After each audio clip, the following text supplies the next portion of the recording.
Umaga po sa ating lahat. Nandito yung Libcap Super Express. Sige kuya, yung kanina, ayan, yung Libcap Super Express para magkuha. Isa-isa lang kuya, hindi yan yung isa. Ilagay mo muna yung isa doon kuya. Ihatid mo na yan doon. Ayan, nandito yung Libcap Super Express para maghatid ng magkuha sa kay Crescencio de Asis 148 ng Batisan Street, Aduas Norte, Cabanatuan City. So dadalhin po ito sa Cabanatuan City. Yung isa din kuya, ang order po niya isang double na commercial, ayan, at saka isang double din na bar. Ayan, pakita mo yung bar kuya. Yan ano mo, ayan yung bar na ano, ayan, sige na rin. So yung Libcap Super Express ay nandito sa atin para magkuha. Tingnan natin kung ilang kilo.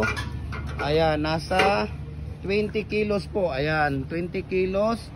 Ayan, so nandito yung Libcap Super Express, no, para ihahatid natin ito sa kaya Crescencio de Asis 148 Batisan Street, Aduas Norte, Cabanatuan City. So ayan, ilagay mo na yan doon, pakilagay na yan doon kuya.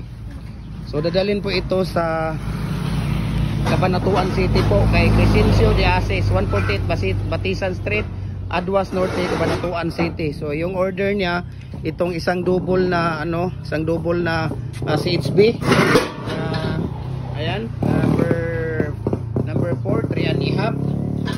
At saka isang double din na bar. Ayan, kung makikita ninyo yan.